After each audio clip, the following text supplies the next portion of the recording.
Hey, my name is Brandt, and I'm a video editor, sometimes science communicator, and appreciator of media literacy, critical thinking, that whole thing. How you doing? Hey, we've all been there. Today I'm checking out Wake Up, Dead Man, a new film that's hit Netflix. I'm really eager to see it.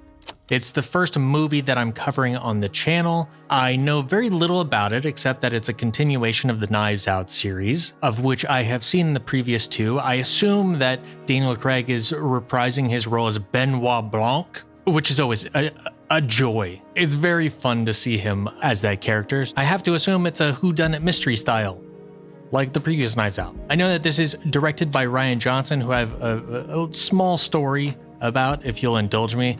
I believe director of photography is Stephen Yedlin, who a number of years back, he had a really great write-up on color theory and film emulation. I don't know if he's had any write-ups in a while. I haven't really checked, but shout out to Steve Yedlin. Okay, so right before we get into it, my little Rian Johnson story, it means more to me than it'll mean to anybody else, but I feel like it has a nice message at the end. I used to be a big fan of a podcast called Slash Filmcast, which was about movie news and culture and stuff like that. And occasionally Rian Johnson would appear as a guest. This was around 2010, 2011. So it was a little bit after The Brothers Bloom had come out. I had seen that. I had seen Brick. I've seen all the movies that Rian has done up to this point, except for Wake Up, Dead Man. And he would show up and be affable, and occasionally he would play his banjo, I remember very distinctly. And in one episode, they were talking about the state of the industry and how Hollywood was buying the rights to just a bunch of properties to make movies out of just because they had a recognizable name, even though it didn't necessarily lend itself to a great story. This was around the time that Battleship was becoming a movie. I think there was word of a Stretch Armstrong movie and maybe a Magic 8 Ball movie. There was just a lot of weird ideas being thrown around, and they made a joke about Uno being turned into a movie and how ridiculous that would be. Well, this is right around the time that I was graduating from high school, so as kind of like a last send-off before a bunch of people left for college, I got a couple of friends together and we filmed a short film based off of that conversation where I tried to make the Uno movie as a short film. And it was around the time that I was teaching myself how to make visual media. That short film is still on my personal channel, buried down there somewhere. I kind of don't want to look at it because I made it so long ago. It was probably not very competently made, but we all learn and grow over time. Anyway, I tweeted out that short film. Dave Chen, one of the hosts of the podcast, retweeted it, and then Rian Johnson replied to it and left me an encouraging comment. It wasn't a lot, but I've carried that comment with me for 15 years. I think about it every time I go to see a Rian Johnson movie. A little comment goes a really long way, or even just giving somebody your time makes such a huge impact, especially if that person sees you as more accomplished or whatever. He didn't have to do that, and I think about it all the time. By the way, I did go back and watch that short film, and it's an agonizing watch. I do not recommend it. It's so painfully obvious that I had no idea what I was doing. Also, I tried to find Rian Johnson's tweet, but he scrubbed his Twitter clear in 2018 or 2017. I thought I had a screenshot stored somewhere, but I did find my own response to these tweets. So I know that I'm not gaslighting myself into believing that this interaction happened. And maybe it's best because the specifics aren't really the important part. It's the fact that he took the time out of his day to have that interaction that was important to me. And now because the original tweet doesn't exist, I could just fill it in with whatever I want. It could be as glowing of a memory as I prefer to have it be. That's my context going into this. Oh, and if anybody who worked on this movie happens to watch this reaction, I apologize for not seeing it in theaters. I'm a big advocate of the theater going experience, but I'm also poor.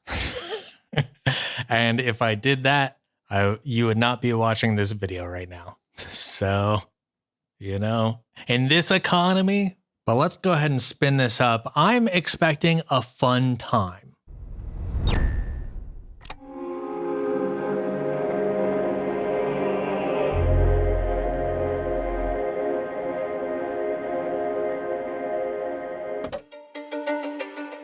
I've so far avoided all trailers. I've avoided all news of this.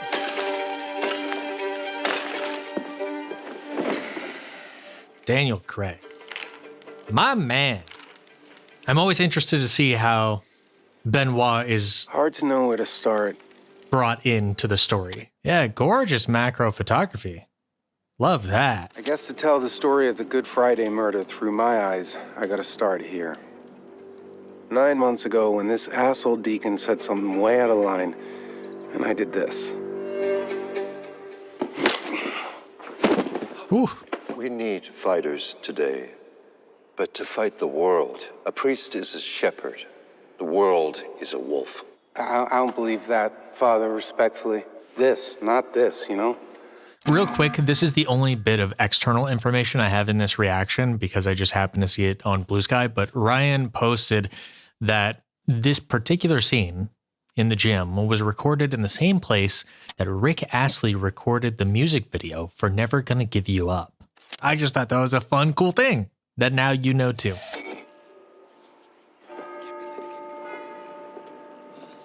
Ooh, oh. Hold on, I gotta dial that back. We had like a bit of a subtle dolly zoom effect, but the camera was like trucking sideways instead of back. But because we were also getting some distance on our subject, it had a little bit of that effect. It was really interesting to look at. Also, yeah, I love the, I don't know if we're doing actual film or if we're doing film emulation here on digital, but we've got all of this lovely bloom happening here in these back windows. It is just evocative of a very warm aesthetic. And yeah, we have our protagonist here who is being presented as an outsider brought into the fold who maybe has a unique perspective. Through his unique perspective, maybe he'll have some interesting insight, although it sounds like, Benoit is not necessarily on location. He's being told the story. Look at this. Ooh. Deacon Clark is famously a dick. Nobody's actually that upset that you clocked him. In fact, kind of the opposite. But we do need to do something about it. You're going to Our Lady of Perpetual Fortitude. Have you heard of Jefferson Wicks? I think he's a few beads shy of a full rosary and a real son of a bitch. Good luck, kid. Oh. That's how I came to Chimney Rock. What a nice lion's den. Nice drone shot. Facing off Goliath, ready for anything. I love this architecture. He's here to galvanize the base, but also get some distance so he's not ruffling some feathers, I guess. Wake up, dead man. Is that type of font black letter? Something like that? Really pretty. I see you've met Martha. Martha? No? Monsignor Wicks. I woke up early to polish the silver. Father Judd. Classic visual gag. Bishop Langstrom sent you, huh? Mm-hmm. He handpicked you, sent you here. That says something to me. Yeah, probably. Tells me a lot. So it's interesting. We're getting a lot of religious themes in this so far, which I paused the video to talk about and then realized I really didn't have a whole lot to say about religious themes. But it does give it a sort of rich identity to stand apart from the previous Knives Out movies, I suppose. I've envied the material wealth of others. And his team. Preach. Lexus. I've envied the power of great men. Sure. Envied my grandfather's power as a priest. I wanted that. Always did. I've masturbated. Okay. Well, let's say 30 times. Masturbated. Wouldn't consider that a sin? This week in my bed, in the morning once. Okay, well, we don't have to get that specific. It's okay. Okay. I read this article. Is he testing this guy? So I had to finish into a copy of Catholic Chronicle magazine. Just what was on the end table, which is probably its own kind of thing. Yeah, maybe. I don't know, maybe not. But not good. I just want you to take a look at some of the distortion that's happening at the top and bottom of frame. Sometimes vintage lenses can have these kind of characteristics. It's not like it's lending itself much to the story being told necessarily. I just think it's a really pretty aspect of the image. I think it just makes it interesting to look at. And these are the kind of little visual details I sort of pick up on. I feel like Monsignor guy, priest man, is like, oh, the other priest sent you because he thinks you're going to get under my skin. He sees it as a subtle insult of some sort. So he's like, I'm gonna run you through the paces a little bit. Oh, and welcome to my church. Asserting some ownership. A lady of perpetual fortitude. Yeah, beam. The only other full-time employee. Cool shot. I have to look at that shot again.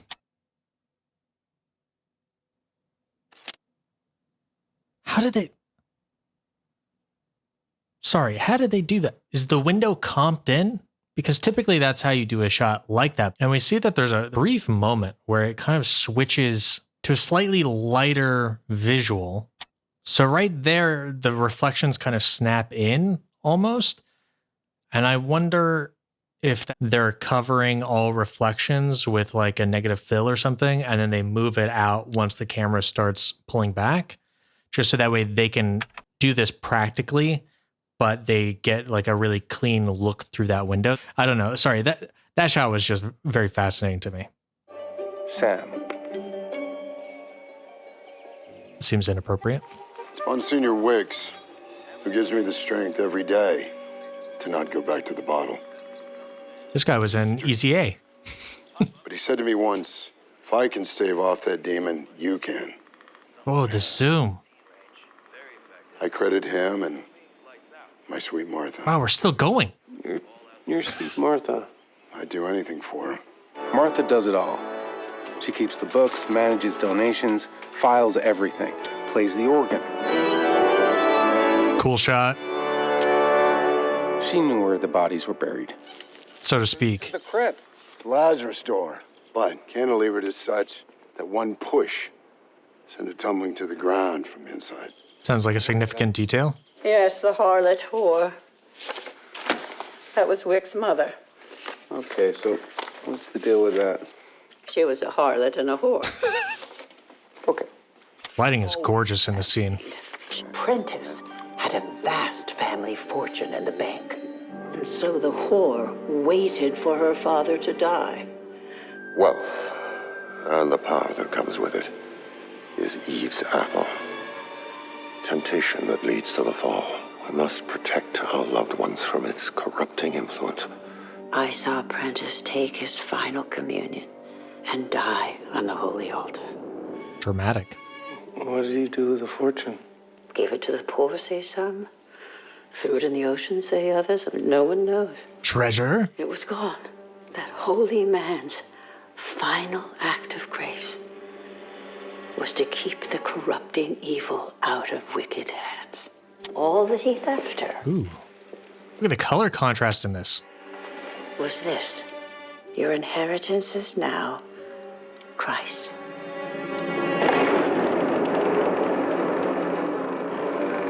Whoa. Sorry, this reaction is all just going to be me appreciating. Demonic rage. She defiled this holy place. The technical prowess of the movie. I'm just going to pause here. I'm following along with the story, of course, but there's going to be a lot of me just talking about cool shots. One visual motif that I'm seeing a lot of, because they're doing the whole religious theme, they're doing a lot of filming through stained glass. It's always like out on the periphery, always out on the edge. Of course, we had that one shot earlier where our protagonist is framed in the middle of a bunch of stained glass. But even here, as the lady is, sorry, I'm terrible at names. I don't remember a single name of anybody right now, except for Benoit Blanc. But as this lady is tearing up the church, we see some of these shots have like stained glass framing the top and bottom, but like quite a bit out of focus. So it's just like lending a colorful accent to a lot of these shots. And I think it's a really interesting, it adds a lot of character to what's actually happening here. I think that's just cool. Like, look at this shot. We have red stained glass. It's basically doing the Kill Bill shot, but it's doing it with stained glass. I don't know. It's really visually interesting.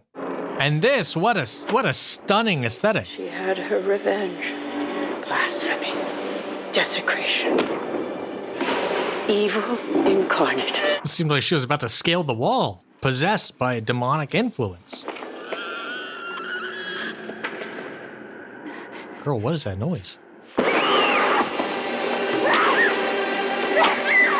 She died, throwing herself against Prentice's tomb.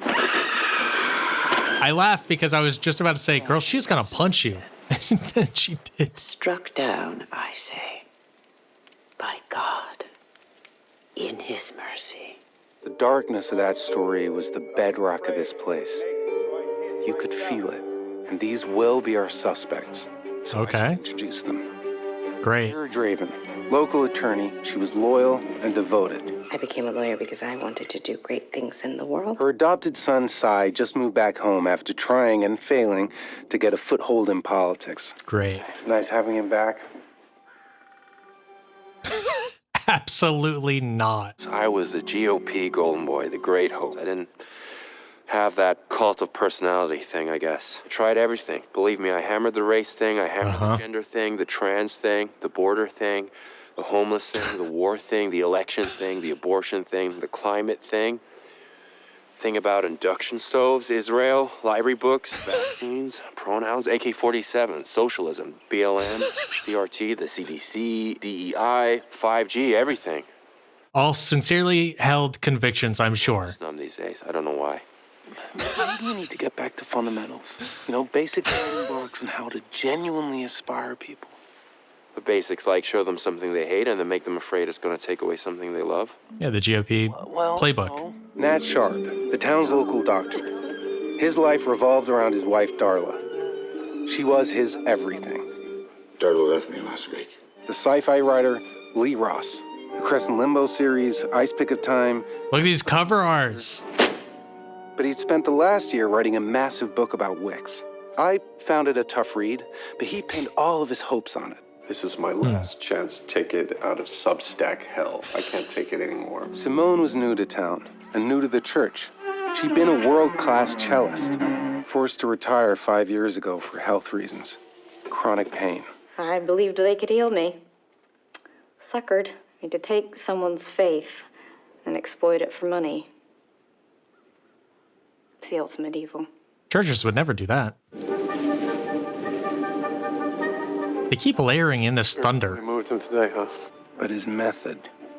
Every week he would pick someone out, a newcomer usually, and he would attack. Have that child out of wedlock. Satisfy your selfish heart. My own mother made that selfish choice with me, and I curse her selfish heart for it every day of my life. Selfish, harlot heart. Whoa. You are not. What a fast push-in that shot was. Holy, I gotta watch that again. It really emphasized the energy of his attack onto that member of the church. They're doing a thing here where he's like elevated up on this platform to be holier than thou. You know, sometimes you want to have the priest down on the level where everybody else is at to be one amongst the people. But I feel like this is sort of indicating that Wick is like elevated, looking down on everybody. I think that little bit of set design is getting us into his perspective to understand how he sees other people and how other people see him. Heart, you are not. Oof. So clean. This is not the true church. They'll say, no, of course this is not what they believe. It's Wicks being Wicks, pushing it too far. And what he's pushing for, every time, is a walkout. And even if in the light of day it's indefensible, deep down in the dark, it scratches an itch. Did Ryan's brother do the score for this? Because it reminds me a lot of Looper's soundtrack or score.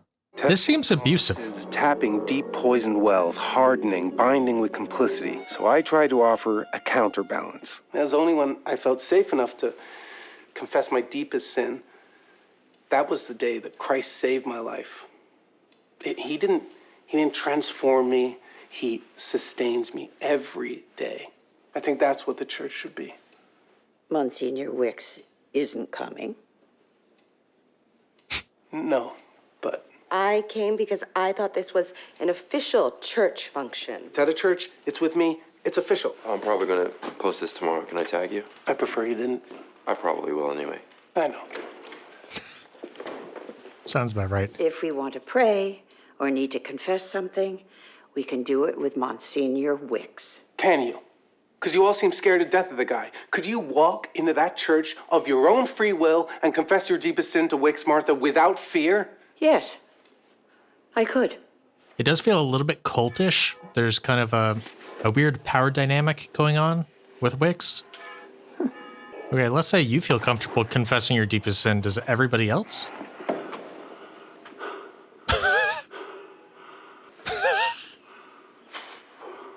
Oof. I can handle whatever this is. For the past 9 months, I've seen the way you tend this flock, and I don't like it. Nat Sharp. Man needs to forgive and start living his life. Every day getting more and more angry and bitter against his ex-wife, against women. I love these. And Lee. And it's like his superpower dolly zooms turned against him.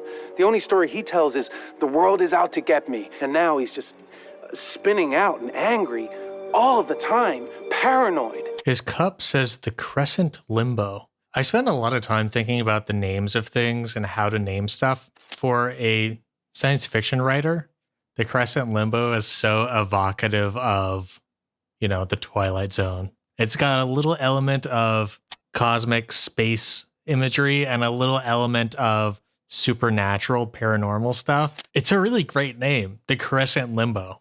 I love that. I would have watched that show. Did you know he literally built a moat around his house? Really? I mean... That's badass. Symbolic, but yeah. Anything else? Yeah, why not? Cy Draven, he's co-opting and honestly, I think misrepresenting the church in a dangerous way. And it seems like you're intentionally keeping them angry and afraid.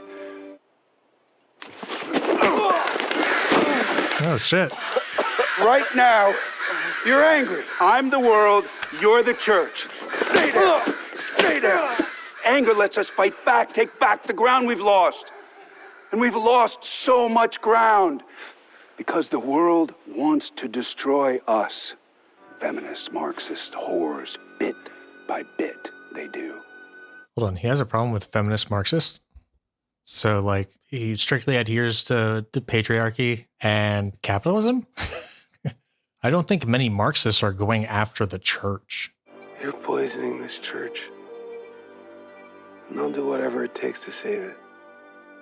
Okay. To cut you out like a cancer. Well, healthy competition. The world's a wolf. You devil wolf. Nikolai, I'm sorry. I broke that. Don't worry about it. Come on. Hey, are you good to draw? Yeah. Are you sure? As with any Rian Johnson thing, you got to expect a Noah Segan appearance. The homie, he's always got to show up here and there. Interesting that we're half an hour in, and so far nobody has died. Well, I mean, I guess technically all of this is flashback, so somebody has died. But it hasn't been revealed who has died or how they have died. And we also do not have Benoit Blanc. It's all just setting the scene, setting the world, doing some world building. There was a strange tension in the air. The anger felt less calculated. On which hung the salvation of the world. Oh? Is he down for the count? Monsignor. I was just talking about how we didn't know who died or how they died, but maybe I spoke just a minute too soon. This is a very small assembly. Oh. He's back. You might want to apply pressure. Touch it. Don't touch anything. Except check his pulse, maybe. Would be good. Satan struck him down. Is that the wolf thing? Which probably has this guy's fingerprints on it because he threw it through the window. Wicks was pronounced dead on the scene. You're the only one at that church who hated his guts. I don't hate any guts. It's literally impossible for anyone to have done this, so I don't... Oh, Mila Kunis. That's fun. Yeah, there's got to be video evidence, right, of him not doing it. Why don't you... Cy Draven put this up on his YouTube this morning. Poisoning this church to cut you out like a cancer. incredible microphone fidelity at that distance. It's been reposted. I was happy the old man was dead. And I don't have anybody to confess to. Help me. Hello? Hey. Oh, I'm sorry. Benoit! Are you open? Always. I don't want to take you away from your Yo. duties now, do I? Hard to be in here and not feel his presence. Whose? Oh, God. Oh, yeah. Proud heretic. I kneel at the altar of the rational. My man. How does it make me feel? His tie matches his eyes. Well, the architecture, that interests me. That's what I said. Yeah, the mystery. It's built upon the empty promise of a child's fairy tale filled with malevolence and misogyny and homophobia, and it's justified untold acts of violence and cruelty. I want to pick it apart and pop its perfidious bubble of belief and get to a truth I can swallow without choking. I love Benoit. Such a good character. It's so much darker now. You're being honest, it's good. Telling the truth can be a bitter herb. And this church, it's not medieval. We're in New York. And the rites and rituals and costumes, all of it. It's storytelling. Do these stories convince us of a lie? There's that sun peeking out. Or do they resonate with something deep inside us that's profoundly true? That we can't express any other way. Touche, Padre. I just felt like a priest again. And now I'm gonna lose that. Lose my purpose, and I'm frightened. Hey, you found him. Is he? I'm doing a thing here. You're a detective, so you're with the police? No, I work in a private capacity. This was dressed as a miracle. It's just a murder, and I solve murders. I need to come up to speed rapidly on the events of that Good Friday service. You are in a unique position to assist me. I assume we have left the realm of narration because now that Benoit has entered the scene, he has been caught up through the letter written by Judd. Does that mean between this scene and the previous scene that Judd wrote the letter? Maybe that was a scene in the past that we are still catching up to. I'm not sure. But I'll be interested to know if that framing device falls out of use. And yeah, excellent use of lighting to help aid the sort of emotional resonance of what's being said in the moment between Judd and Benoit. Very nicely done.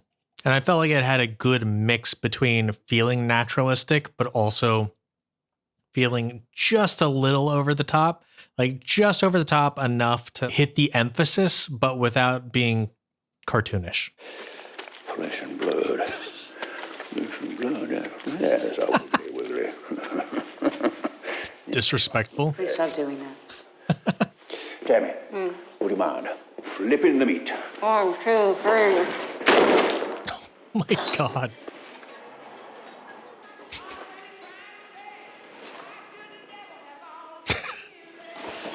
I see myself in Benoit. I've done similar things before. Do you see it? Yeah. Oh, that is, Dr. Nat? Ah, there it is. Here's what you did it with. Huh? Come on now. Cut him out like a cancer. You son of a bitch. Nice CRT. A textbook example of a perfectly impossible crime. The stuff of detective fiction. The Holy Grail. Well, one of our suspects is a writer. I'm incapable of not solving a crime. That moment of checkmate. When I take the stage and unravel my opponent's web. Oh, you'll see. It's fun. Who chose these books? Oprah. Oprah. Being this from Oprah's site. Come on, kids. This is so fun. I feel like Martha definitely knows more than she's let on so far. Any device behind him I mean, the way this goes, most suspects do know more than they've let on, but we know Martha's great at hiding behind people. No, I didn't see a knife-shooting robot behind him. No. It's like a Dalek. Next. Excommunicate! Excommunicate! Wicks fell on his stomach. I remember that clangy thud. The knife must have somehow come through the back wall. Clangy thud. Very good. However... To walk this holy place, you like some tawdry police show talking about robots. Robots have no place in God's house. You've always hated the Monsignor, and you have nothing but contempt for us. That's not true. Murder in your heart, blood on your hands. False priest. Fight back. She would very much like for him to not investigate further, huh? Sure. Go ahead. What if he did it? Where was he? The fog was clearing. And he would do anything for Martha. Solvable. The body, the weapon, the crime scene, robot knife guns and angles of view and stone walls and remote controls. Dr. Sharp's call to the hospital happened at 3:47 p.m. And 90 seconds before that... Oh, would it have interfered with the signal? Giving kind of a staticky something? It is consistent with a strong burst of RF interference that you might get from a souped-up remote control. Damn. This is it, right? This. Like that. You said if you had all the pieces, you would have an answer. I know. And yet, with all the pieces on the table, this crime still truly appears... Impossible. impossible. You told me you could solve this. He can. He's got a process. Give him time.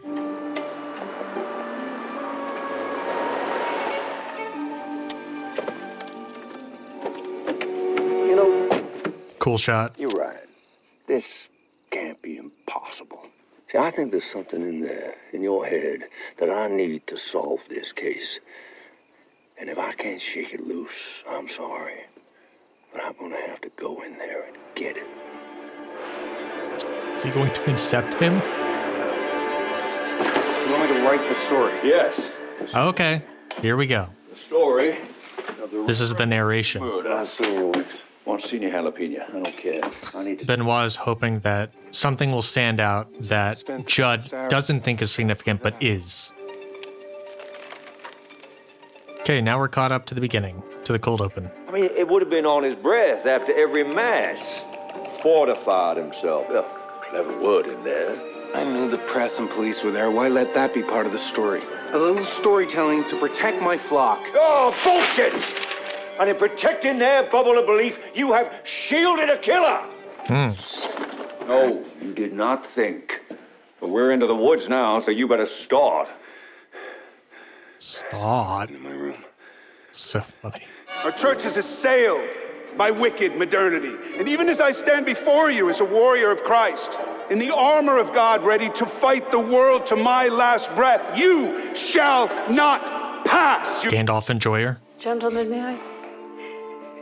You will rise again. They love doing that shot throughout this. You will rise. The sort of pillar boxed The hour of close up of the eye.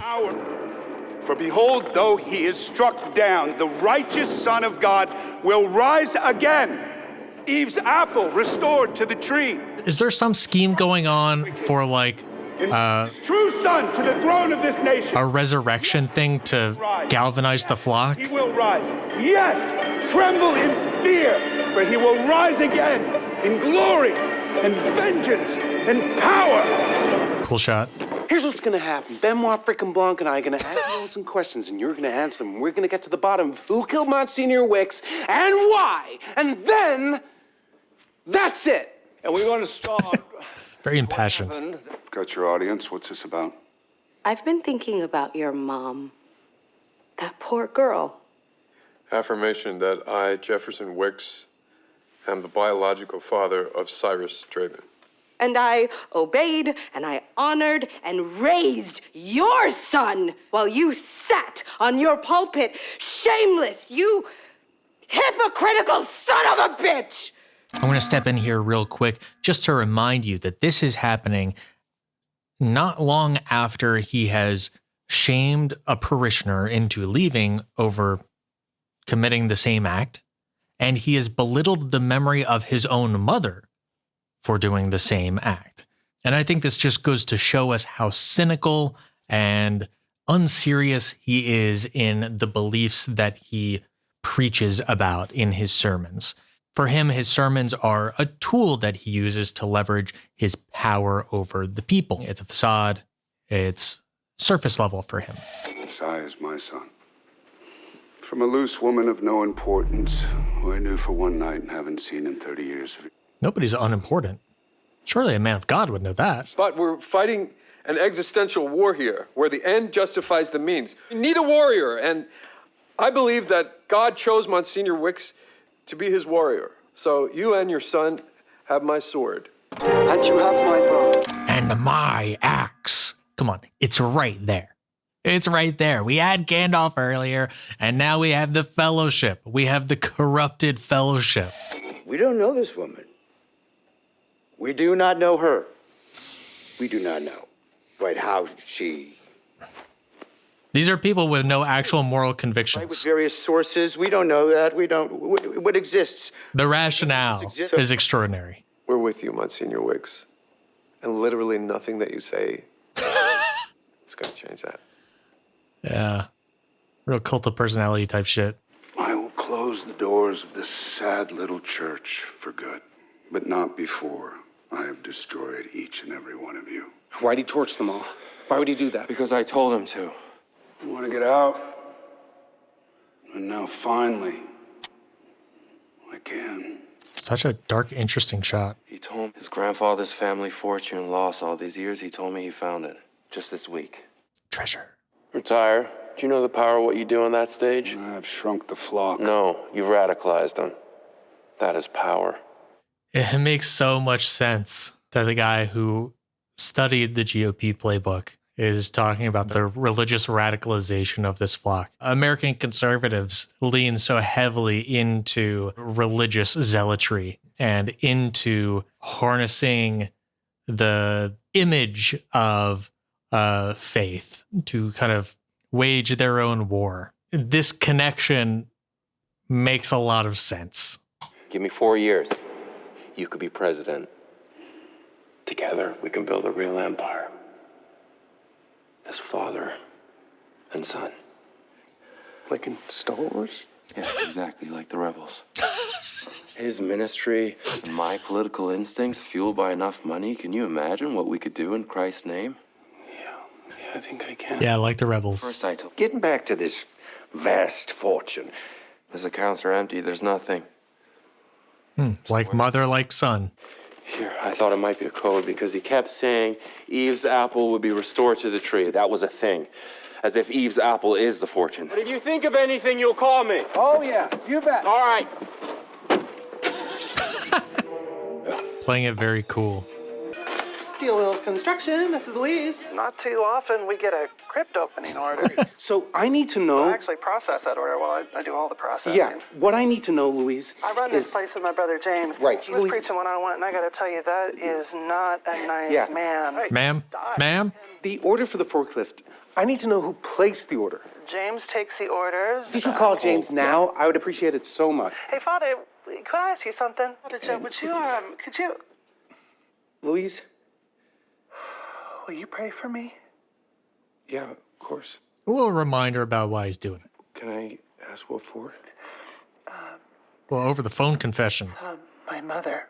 Or confiding, Sick. I guess. Yeah. She's in hospice.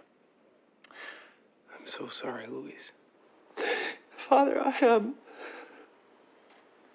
I'm feeling pretty alone right now. Great scene. I'm so sorry, Louise. Can you tell me your mother's name? A good moment to scale things back and show a sense of perspective. So I know I seem a bit, let's say, stoic in my reaction here. That is pretty common for me. That's like my default I'm processing things kind of face. So I don't always necessarily react super big. But at this point, I've edited the video and I've rewatched the movie through that. And this scene lands a bit harder for me now. I think it's a really beautiful scene. And the thing that I pick up on after rewatching this scene is that initially Louise seems like to be unkind about it. She seems like an annoyance. Father Judd and Benoit Blanc are in a rush. They're in a hurry. There is a sense of urgency. They need to get this done. And Louise just keeps yapping. She keeps talking. She keeps interrupting. And it's like, hey, Louise, we don't need your whole life story. We want results. And the thing that became much more apparent to me on rewatch is that, oh, this is Louise's coping mechanism. She is desperate to have somebody to talk to. She's just eager to be speaking to someone. Father Judd's there, and she has a captive audience in a way. In some other videos, I've talked about my relationship with death. I feel like I have kind of an odd relationship with death where, to me, somebody dying isn't all that sad. You know, maybe I'll feel differently about it as I get closer to death. Or when particular people in my life die, you know, maybe I'll feel different about it then. But I've had family members die, and to me, it's not sad. It's a part of life. I'm very matter of fact about it. But the part of somebody dying that is sad to me is the people who remain in the wake of that death. The people who are struggling, the people who don't have the tools to process it and deal with it. To see that struggle and that pain, that is what's sad to me. And this scene is like all about that. You know, Louise's mom isn't even dead, but she's already struggling to process with her mom's decline. She's struggling to process what might have been her last conversation with her mom. That inability to come to terms with the situation is what is so like emotionally affecting for me. I just wanted to draw a little bit more attention to this scene because it is really indicative of what this particular movie is trying to do. There's some serious stuff in here too. I think that's part of the reason why I couldn't fully process it in the moment of the reaction, because my brain just wasn't prepared for dealing with something like that. Yeah. So great scene. Great scene. I love how this is lit. Pray the barber may feel... Yeah, he's been on the phone for quite some time, huh? Okay, Louise. You have my number. Anytime, day or night. I'm here for you. Yeah, that's how you get somebody to join your church. Be there for him. Don't follow me, Blanc. I'm done. And, why exactly? I've had a road to Damascus thing. But he was not on the verge of solving a murder when it happened. He loves me when I'm guilty. That's what I should be doing for these people, not this whodunit game. No, wait a minute. No. We need a whodunit game. Speaking for myself and the rest of the audience and Benoit Blanc, we need a whodunit. We're looking for a murderer. This is not a game. It is a game! Solving it, winning it, getting your big checkmate moment. Yes. Me in it, you're setting me against my real and only purpose in life, which is not to fight the wicked and bring them to justice, but to serve them and bring them to Christ. Listen, you don't have to understand, Blanc, but just please let me be. It's a really interesting counterpoint. Hope you catch your killer, Blanc. Thank you, I will. Ominous. The way he's cast into darkness like that. From the moment Judd enters the closet until the first of the flock has a line of sight into that closet is 9 seconds. Plenty of time to do the deed with a concealed knife. No bullshit. That's how it was done. I feel like everybody just needs to let Benoit cook. Let him cook. Damn it. It's a bright moon. Are we resurrecting him? Have this like miracle happen? They want to grow the flock. Now that's a dolly zoom, if I've ever seen one.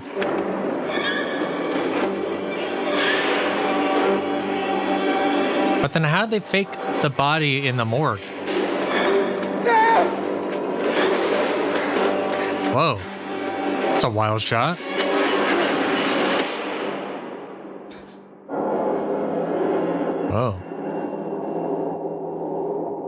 You know, earlier there was a Gandalf quote. Maybe this is a Gandalf situation. Maybe this is Wick the White.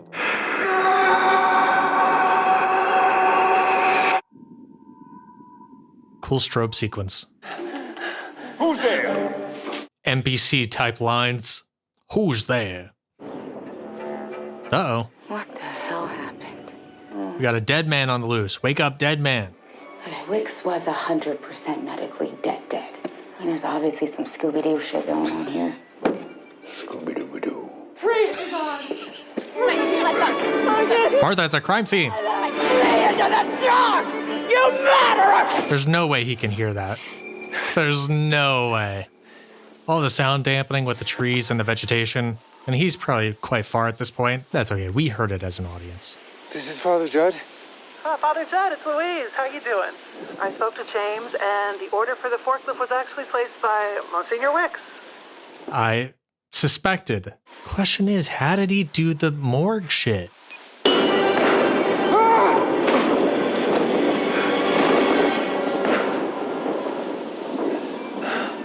A goofy looking face tree. So it's an Ent, right? We had Gandalf, we had the Council of the Fellowship, and now we have an Ent. It's all coming together. What are you doing? You don't smoke. I did. Okay, well, I'm gonna go witness a miracle. You enjoy your cigarette indoors. There's one little thing I want to note here. We can see that there is a light under the table shooting up. We can see that it's hitting her hand. It looks nice. That's a fun lighting decision. I would guess it's just to make the smoke stand out against the background, because the background's not like super dark. So you need the smoke to be quite light to be able to see it. And if you shoot it up this way, it's going to work better than if you shoot it down this way, because if you shoot it down this way, it's going to cast through and possibly hit the table or something like that. This way is just a little bit cleaner. Oh, yeah. And here you can really see it. Yeah, look at that. Super bright. And also because we have a little bit of a fill light up here, which looks pretty diffused and like up here kind of, and quite wide. Any light that's shooting up here and bouncing off the ceiling and coming back down as a little bit of fill is just going to kind of blend in. She's probably very specifically like posed to not lean into the light at all, you know? Praise be. Monsignor? It's accomplished. It's not great quality. It's fine. But, Enhance. I don't think we have a duplicate swap kind of situation going on.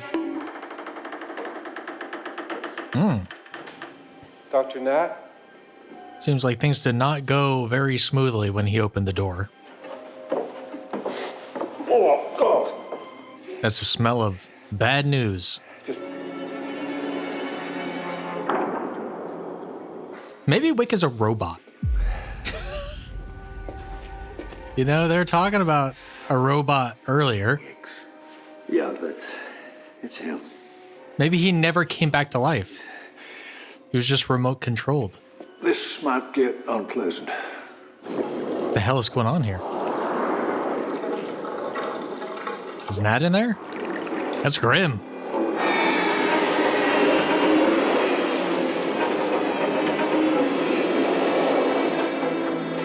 That's quick. They dissolved him very quickly. Dr. Nat. I mean, a lye solution or something could go kind of quickly, but not, I don't think that quickly. That's okay. Suspension of disbelief. Years ago, I murdered a man in the boxing ring. Last night, that same sin rose in me, and in a moment of fear and rage,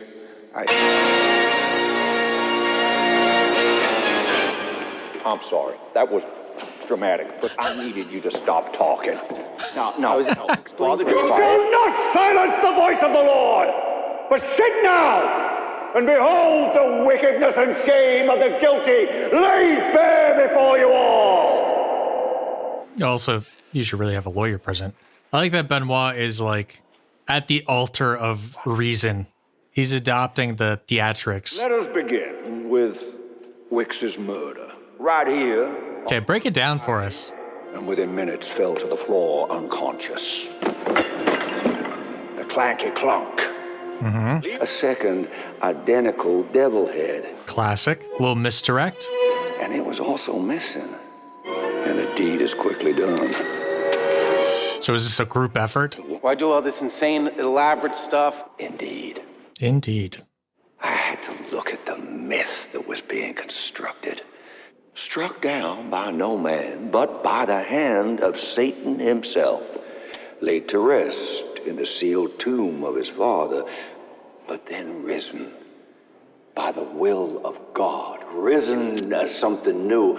Such a great shot. I've said for the 20th time. It is time to break this tawdry facade of miracles and resurrections and reveal what really happened. Go on.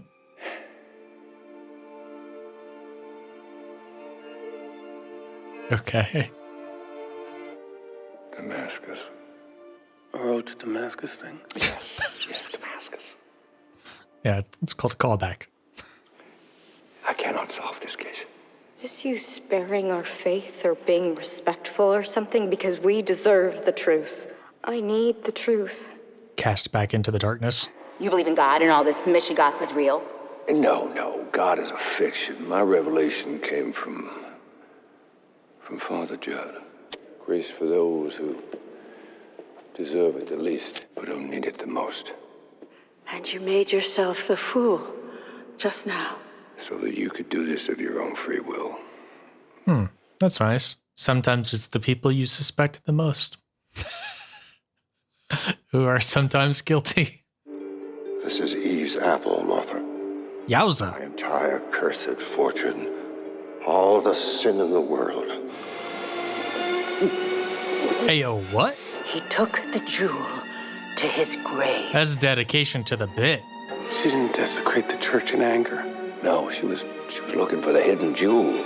I know where he hid it, and you'll never find it. You harlot whore. Where is it? Probably would have done the same thing. I was not the bad one. I was the good one. Well, the faithful one, serving and protecting the church. But you couldn't do it alone. No, it will be okay.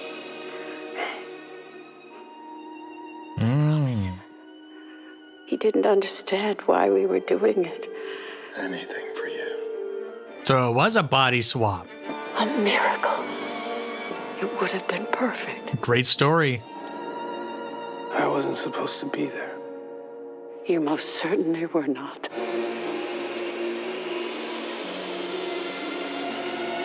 My precious. It does sort of have a corrupting power to it.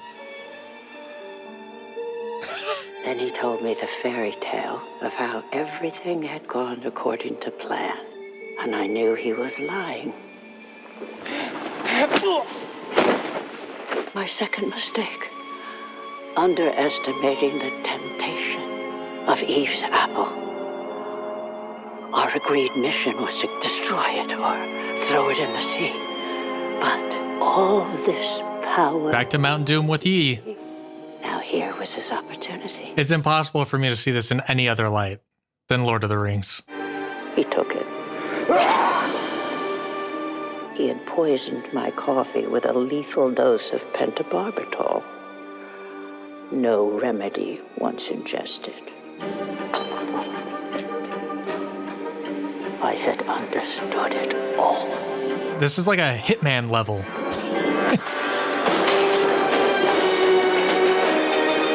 Oh, okay. Good grief. It was mine, said the Lord. That was so grim. There's something about this scene right there that feels very modern corruption of religious imagery. I have lied. I have killed. And now I have topped it all off with a real doozy. Did she poison herself? She's taking the pentobarbital. Oh God. Call the ambulance now! Be a priest. Guide her to her end. Forgive me, Lord, for Wicks and Nat and Samson. Yeah, she knew all this, and she was giving him so much shit. Grace. Let the hatred go.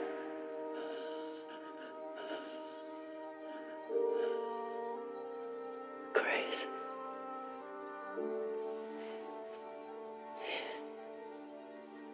I see it now. That poor girl.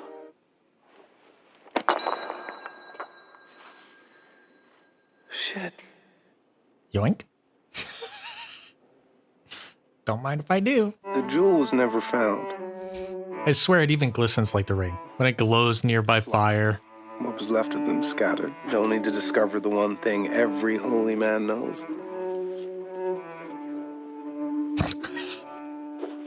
God has a sense of humor.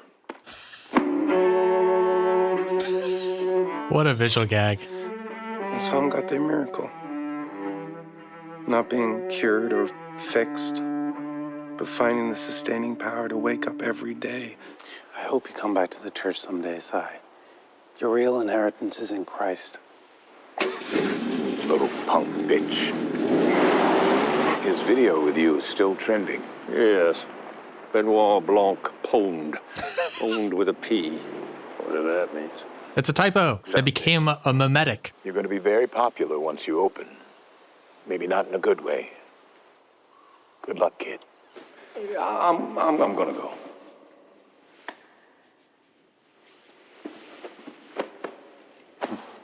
My first mass is coming up if you want to stick around. Nothing I would rather not do. I appreciate you being honest, Benoit. Did he hide the jewel somewhere in plain sight? You gotta come on up to the house. Come on up. Oh, that's so pretty. What a nice title treatment. Up to the house. Written and directed by Rian Johnson, of course. Steve Yedlin. Nathan Johnson. I called it. It's Ryan's brother. He did the score for Looper. There were moments where it sounded kind of similar. I probably shouldn't be surprised Nathan does all of Ryan's projects. He scores all of them. Ryan, like many directors, tends to have a group of creatives that he collaborates with frequently, and so they pop up all the time. Just a quick note about the score. I really enjoy it. At this point, I've heard the score a few times. I hear little reference points of, for me, the Stanley Parable and Fable with the sort of like whimsical aspect of it. But there's also all of these elements of mystery and thriller, and there's a lot of string articulations and different techniques that they use with the stringed instruments. There's quite a bit of woodwind and Celeste, and yeah, it's just a really pleasant listen through. I'm not gonna do like a deep dive on motifs or character themes or anything. I haven't paid enough attention to that to really piece together anything coherent. It's just a good listen. Ah, that's fun. It was kind of long, 2 hours, 20 minutes. I enjoyed that. I feel like it was a little bit less like fun in the moment to moment compared to previous Knives Out movies, but I think it was maybe a little bit more thought provoking. There were really interesting themes and motifs about like the way in which religious structures can be used for exploiting people and for being a source of corruption, but it also helped show elements of finding peace and reprieve through religion and through just having somebody listen to you and being heard. It's really interesting because there's a lot of both aspects of it here. Me personally, I'm not a particularly religious person. I was raised non-religious. And so I had the freedom and opportunity to explore that space for myself. I went through a phase of, am I atheist? Am I agnostic? Am I something else? I took a philosophy class and we talked about Spinozism for a little bit. I was like, hey, this kind of makes sense. To me, I don't strictly adhere to Spinozism, philosophical doctrine from the 1800s or whatever, but it is sort of philosophical inspiration for the scientific method. There are some interesting ideas inside of that ideology that I take inspiration from and use in my day-to-day.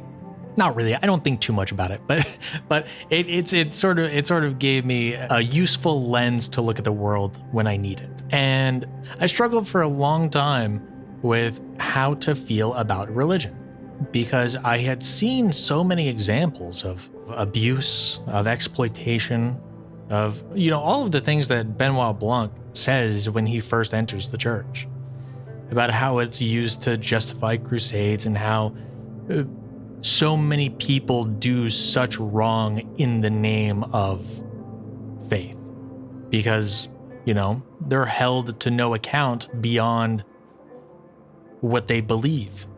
That's a dangerous thing.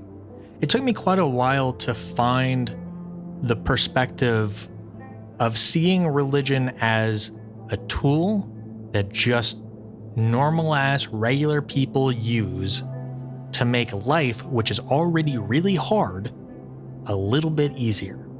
And once I started seeing religion like that, I was like, you know what? It's still not for me, because I like to look at things that are really difficult as difficult, but I totally understand how that can just help somebody get through it, And I appreciate and respect that. I would never take that away from somebody. I see a lot of that through Judd's approach to the church, which I really enjoy. He's not trying to change what happened.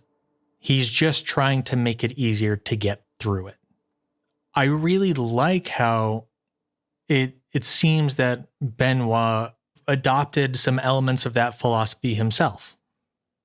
In the end, he came to understand the value of that compassion, to take a step aside from the fun mystery of it all, the game of it, and see the people and their struggles.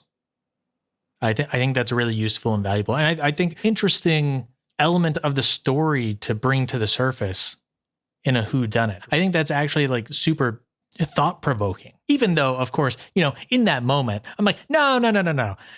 Let's not concern ourselves with morality. I'm here for a fun mystery. Even now, that is still kind of true. I love a good mystery. I talked about in one of my Pluribus reactions, no spoilers, of course. I will not spoil you on that if you have not been watching that. But in those reactions, at one point, I mentioned that you can enrich an audience by giving them some of what they want and then challenging them, injecting a little bit of not what you want, and then give your audience a way to maneuver through that discomfort. And for me, what I want is a fun, cool mystery with a bunch of red yarn all over the place. And, they gave me that. And then they gave me a little bit of discomfort. No, sir. We're gonna talk about morality, which actually I do like. It's just maybe not necessarily what I expected. I love that in a context of an episode of Star Trek. So to inject that and then to say, but now we're like gonna guide you into a place to go with that, I think is like really strong storytelling. So at this point, I have rewatched the movie and I have a bunch of additional thoughts, some of which I expressed in the reaction, but I felt like they were really disorganized. And because of that, it wasn't totally clear what my message was. And now I have a bunch of additional context from having rewatched the movie. I haven't looked anything up because I want my analysis to be, my own. As I've rewatched the movie, I just love it more and more. I think it's a really excellent movie. There's like really nice writing that's happening that is really clever, that is a lot easier to pick up on after a rewatch.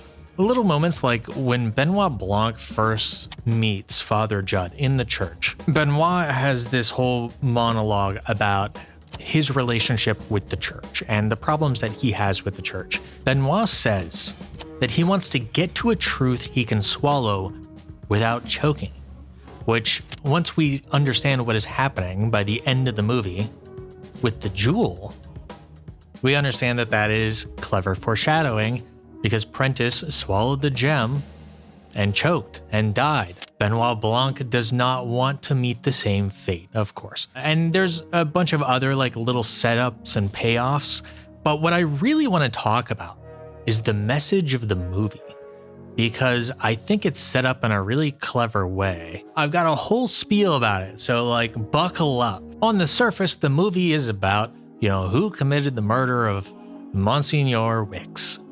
But something about Wake Up Dead Man feels like there is much more going on under the surface than the previous two Knives Out movies. And I would posit that the movie is actually about assessing different worldviews, and these worldviews are presented as wars, as conflicts between two warring factions, and these are embodied by whichever priest was in charge of the church at the time. And these worldviews can be assessed for their efficacy and their usefulness based off of how it affects the people around them. So to start, I think we have to take it all the way back to the first priest, Prentice. What is his worldview? What are the two warring factions in conflict? And I would argue it is temptation and family. We don't get many lines from Prentice, so we have to work off of what little has been given to us.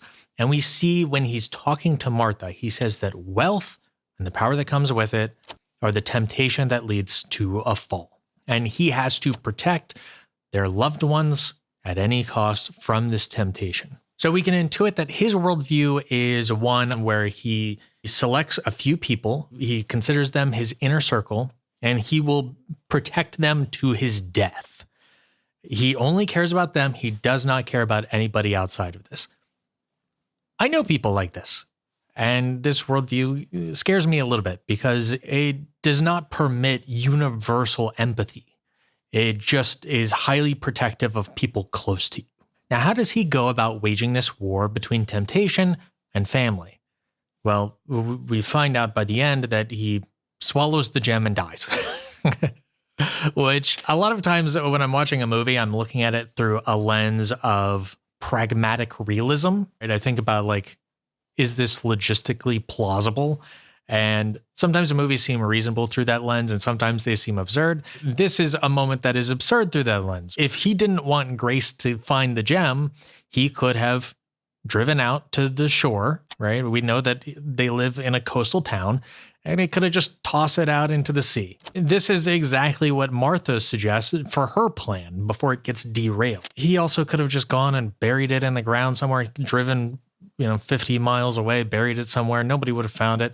Or, he could have had a little bit more of an egalitarian perspective where instead of channeling all of his funds into an NFG, a non-fungible gem, he could have distributed to his parishioners. He could have given it back to the community. He could have done the one thing that I always criticize Batman for basically never doing, which is improving his own community. But no, he doesn't do this. Instead, he funnels it all into this gem, and then he swallows the gem. So this doesn't pass my pragmatic realism lens.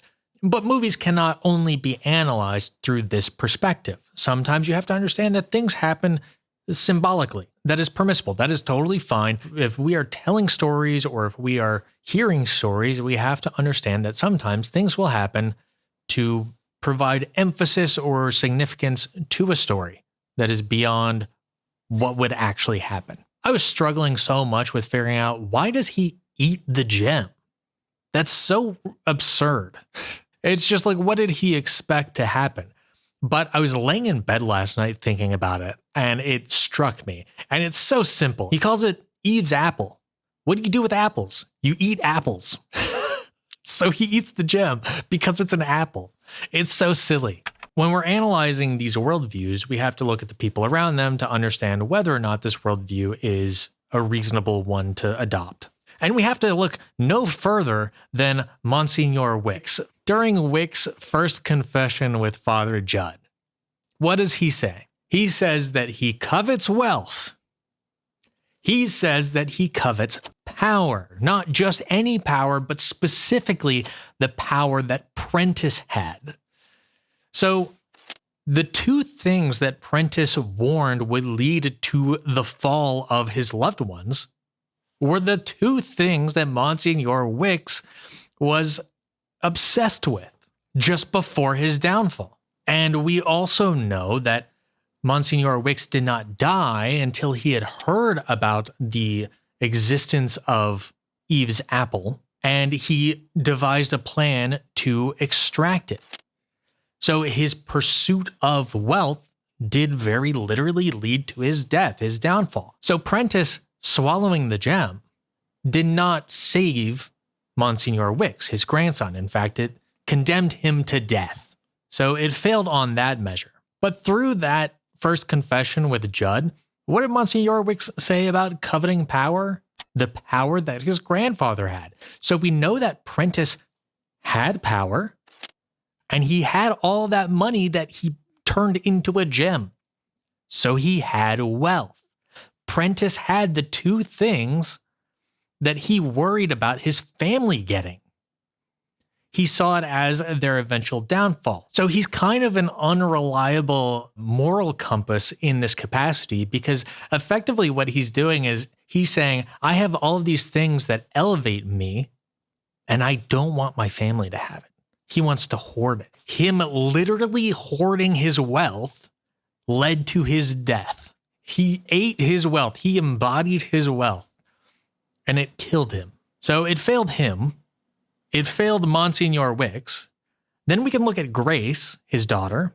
He wanted to protect her from wealth and power, but by hiding the wealth from her, it drove her into a rage, and then she died from a brain aneurysm almost immediately. It's very similar to Monsignor Wicks. Monsignor Wicks dies once he tries to enter the tomb or the crypt. Grace does not die until she approaches the crypt, and then she dies almost immediately.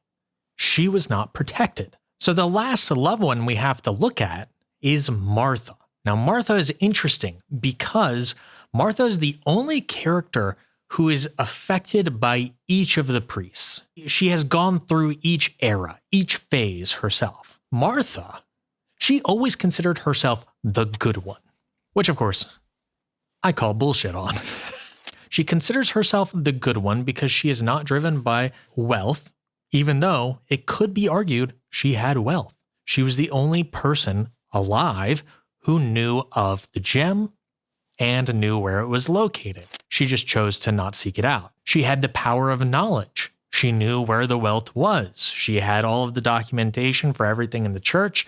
She had a decent amount of control over things, and she does not concoct this plan to kill Monsignor Wicks until she starts losing control. And so in a way, maybe she fell to a temptation of power, but really, her character is motivated by protecting the church.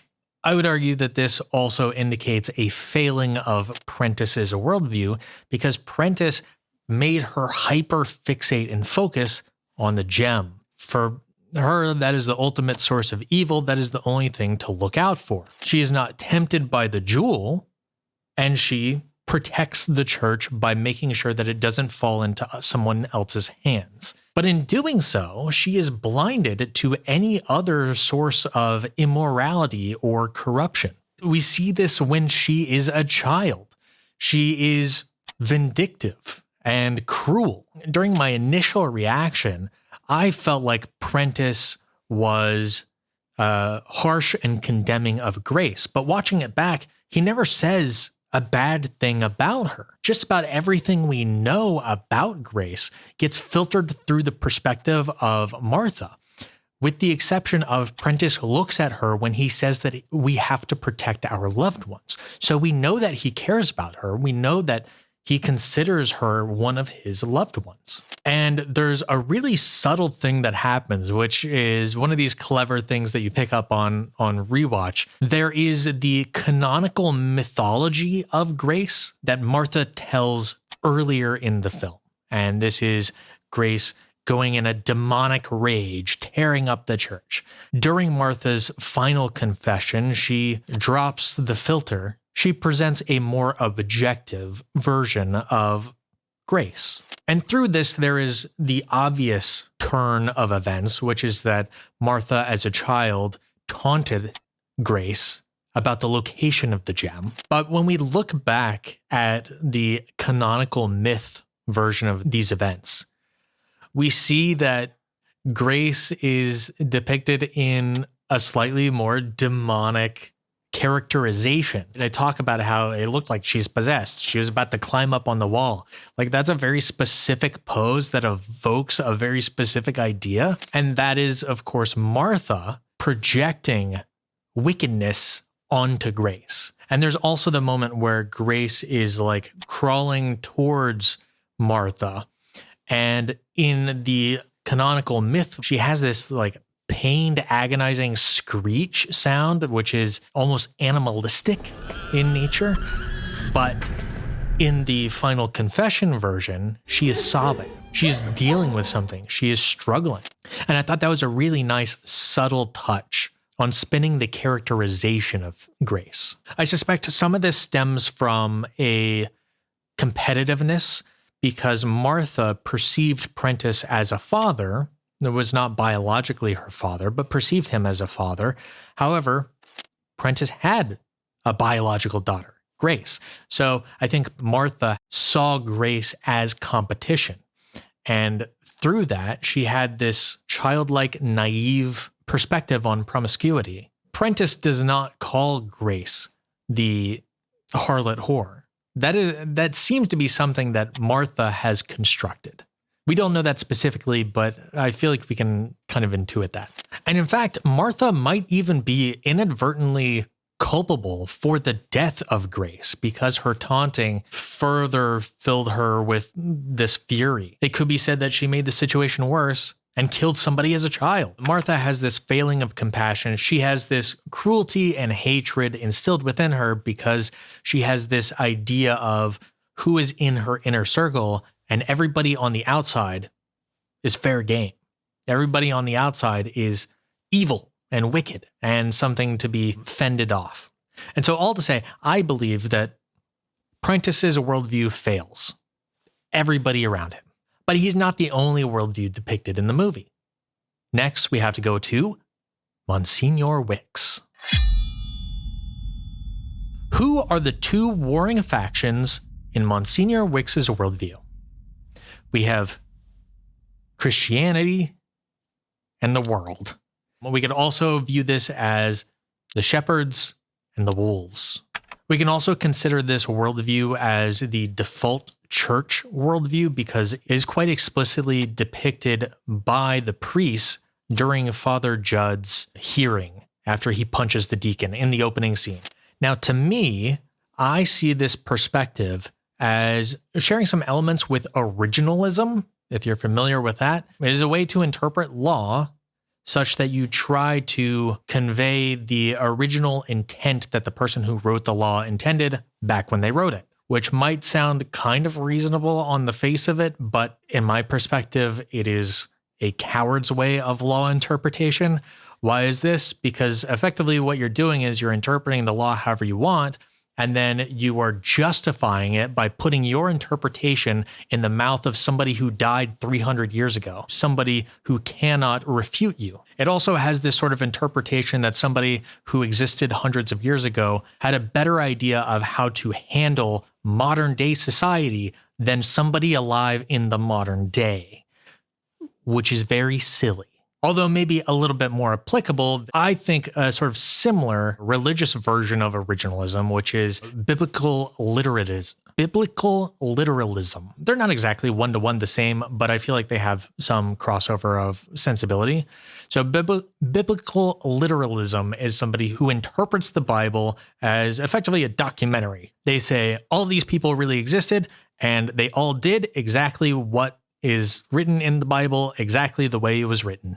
A shocking amount of Americans subscribe to biblical literalism, but it's kind of silly because there are contradictions in the Bible. There is also magic that happens in the Bible. This, of course, is opposed to interpreting the Bible as a compilation of allegories and stories that could potentially impart lessons upon people that contain moralistic lessons and stuff like that, right? Maybe loosely inspired off of people who lived. And what I think this really goes to show is that Monsignor Wicks is a person who is rigidly and staunchly opposed to changing, to adapting. He is hardened in his ways, and he is using ancient texts to justify his leverages and mechanisms of power through the church.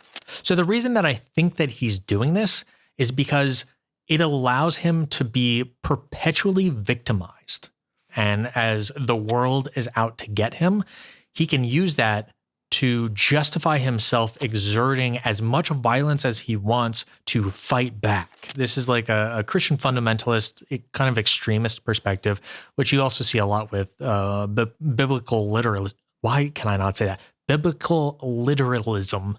I think this perspective is really toxic and manipulative and justifies cruelty and abuse. There is a brief mention of Israel in this movie through Sai, so I feel like it's worth touching on briefly because Israel has utilized this worldview to justify the genocide of the Palestinian people. We have historically been victimized. Oh, October 7th, we have been victimized, so we will commit 1,000 more atrocities. We're going to starve the people of Palestine. We're going to deprive them of aid. Why? Because we were a victim. Do you remember October 7th? We were a victim. Oh, we're going to bomb the Palestinians? Hey, remember October 7th? We're going to go on live television and tell people that we must kill all of the Palestinian babies because they are the enemies. And hey, remember, we were a victim? And they just keep hammering this perpetual victimization to justify incredible, just unfathomable acts of cruelty.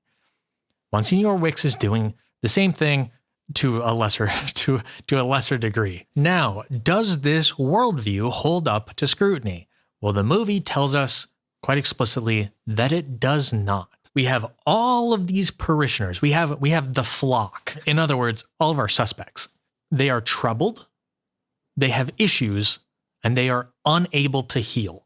In the case of Simone, that is quite literally true. She has a physical malady and she cannot heal. Monsignor Wicks explicitly tells her that he cannot and will not heal her because she does not strictly adhere to his Christian nationalist perspective. He has this archaic, exclusionary worldview, and to him, it is permissible to punish anybody outside of those confines. Just like his father, there is a limit, a constraint applied to any empathy he might extend. Although Monsignor Wicks doesn't really display any sense of empathy, but you get the idea. Like, he's not willing to protect anybody outside of his faith. And Father Judd confronts him on his parishioners being unable to heal. He basically says, all these people who are isolated are becoming more isolated. All of these people who are exploiting others and acting with corruption are doing more so under your jurisdiction. So all of them get worse. But then we look at Martha. Now, Martha is our canary. She always externalizes the lessons of the priest that leads the church because she is so devout to the church. So what does Martha do while Monsignor Wicks is the priest? Well, she devises a plan to kill Monsignor Wicks. She inadvertently kills Samson. She knowingly condemns Father Judd. She has all of this knowledge about the crimes that have taken place. And she calls him a false priest, casts him out, and kind of gleefully hopes that he gets tried and found guilty of killing Monsignor Wicks and Samson. Also, she kills Nat. So, not a great track record for this particular worldview. So now we have to go into the worldview of Father Judd. Now, in Father Judd's conflict, who are the two warring factions? Fear and love. Whoops, no, not this one. I would argue that they are hatred and forgiveness. He is pushed and pulled between these two things, and he is weighing these two things. This perspective is largely motivated by his experience as a young man taking a life in a boxing ring. Because he killed him, fueled by so much rage and hatred, the guilt weighs really heavily upon him, and he struggled with figuring out how to move forward. And he is only able to do so once he realizes that he cannot change the past. He cannot live solely focused and obsessed upon regret. Instead, what he has to do is he has to learn how to forgive himself, and he has to find a way to offer that same compassion to other people to deal with their struggles. Now, how do we evaluate the efficacy of this particular worldview? The characters that were taken advantage of, Simone and Vera, were finally able to heal. Simone was taken advantage of because Monsignor Wicks was basically siphoning all of her money away from her. She even says, when Simone is introduced, she says that taking advantage of somebody's faith in exchange for their money is the ultimate evil. That's what Monsignor Wicks was doing. But now that Monsignor Wicks is no longer the head priest, it is Father Judd, she is not giving up her life savings anymore, if she has any left. And she is actually able to continue playing the cello. She has some semblance of her previous life back in her control again. Vera was being taken advantage of because she was manipulated into raising Cy, and she also felt a sense of obligation to continue running her father's business practice. However, now, under Father Judd, she's able to start fresh, cast off these things that were pushed onto her, and she can kind of live her own life as her own person. Now, the characters that were wicked in some way get a blessing because through Judd's worldview, he still needs to extend compassion and forgiveness to these people. But crucially, these characters don't get what they wanted. Lee Ross, the writer, he was strictly here to be able to write a book to gain a new audience that was more profitable to him. In a way, it felt a lot like the right-wing grift that Cy was also doing. Now, in this particular case, he is able to write this book, but he gets an audience that he doesn't want. So it is sort of a monkey paw of success. It is success, but not the success that he wanted. Cy wanted the power that came from access to a very charismatic figure. He wanted to sort of worm his way into the political apparatus and profit off of that as a career. Yet under Father Judd's priesthood, he is denied the inheritance, which I think is the large motivation for his political pursuits. And this feels like a curse cast upon that family. Prentice was concerned about all of them being tempted by wealth. It killed Grace. It killed Monsignor Wicks. And I suspect had Father Judd not stepped in, it may have killed Cy. But we, of course, have to return to Martha. And through Father Judd, she is able to confront the corruption within her.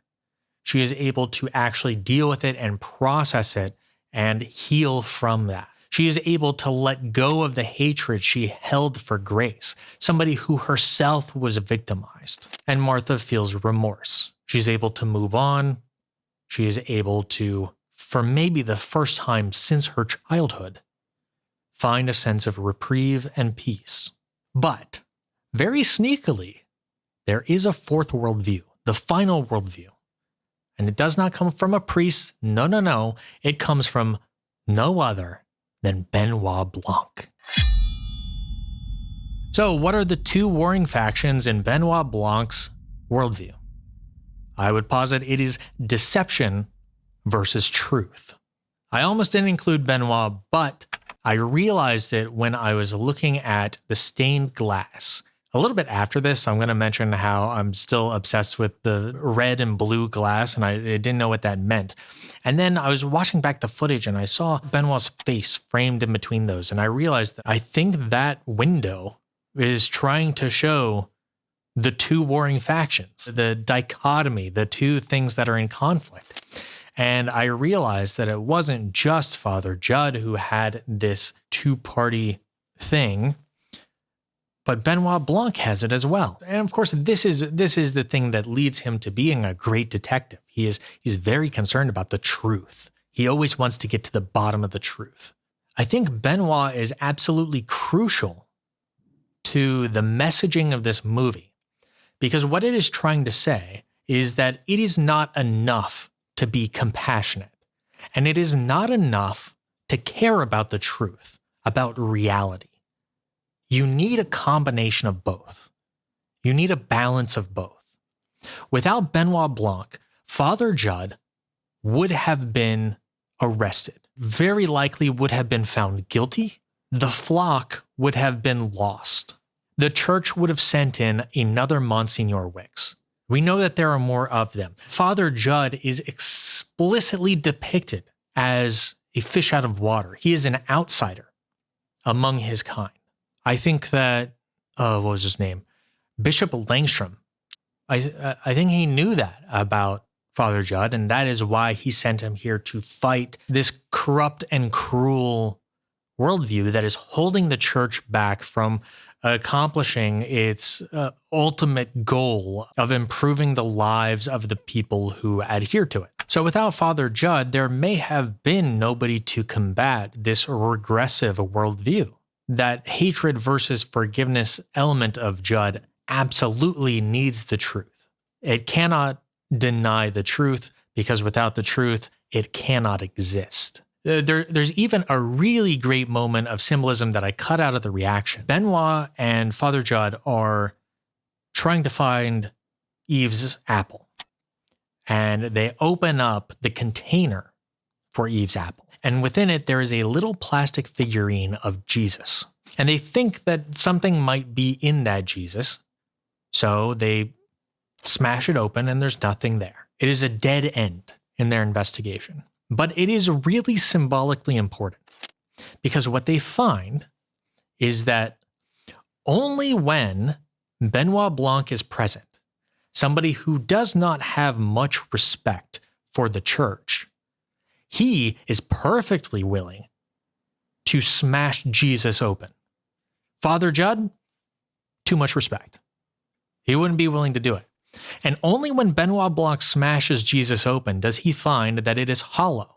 It is empty. They keep saying that the real inheritance is Christ, or effectively faith, spirituality. But in this moment, when they're cracking open the plastic Jesus, there is no inheritance in Christ. And it is only through the pursuit of truth and the revelation of compassion that an end was met where the fortune could be returned into Christ, where Judd could take Eve's apple and put it into his sculpture of Jesus. It is only through the combination of these worldviews that you are actually able to get a sense of moral clarity, a sense of a good ending.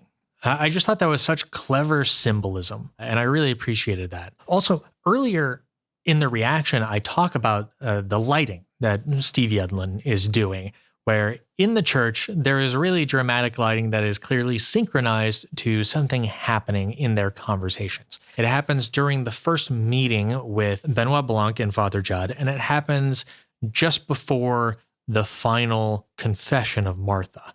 So when Benoit Blanc is unraveling and untangling this whole deception. And I kept thinking about, like, what specifically is motivating this lighting? Because it's clearly used for emphasis for whatever is being said. The sun is parting the clouds, or sometimes it is being obscured by the clouds and it feels dark and cold, and sometimes it feels bright and warm and revelatory. What I think is actually happening there is the lighting is being used to communicate moments when Benoit Blanc's worldview and Father Judd's worldview are in alignment with one another, when they are symbiotic and working together.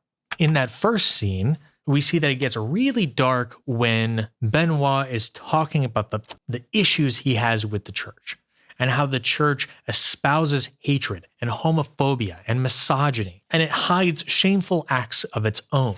And the reason it gets so dark is because even though Benoit Blanc is touching upon truth, he is not touching upon forgiveness. He is holding on and harboring that hatred that he has for the church. And then afterwards, Judd does not deny these cruelties, but he does concede that the church operates with a certain level of deception, and that is storytelling. And the sun only returns when Judd argues that this deception evokes a hidden truth. And now that we know that he is battling with hatred and forgiveness, I think we can intuit that that hidden truth is mercy or forgiveness. Their worldviews are collaborating at that point. When we get to the end scene where everything is untangling, Benoit Blanc understands the full scope of the truth. And it is when he and the flock are pursuing the truth at the cost of forgiveness that everything gets dark and cold again. And the sun does not come back out until Benoit truly sees and understands that truth and compassion can be compatible. They can both win, and Martha can confront her sins and corruption with a little bit of dignity. And I think that is the ultimate message of the film, which is that Wake Up Dead Man tries to lay out a path for reform. It was only with graceful forgiveness that Martha was given permission to take ownership of her actions and take the next steps internally to improve and become a better person, to understand the wrongdoing that she has done. And I think we have a lot of societal structures that are based around punishment instead of reform. And so for me, it's really refreshing to see a movie that is so interested in that process of improvement. I feel like there's so much like rich subtext going on here that I just didn't find in the other Knives Out movies, even though I love those, of course. I think that's probably my whole spiel. I hope I didn't forget anything. I've been sort of rehearsing this part of the video in my brain multiple times over. It's always so clear in my head. And then when I get to talking, it's all jumbled a little bit. What a good movie, man. What a good movie.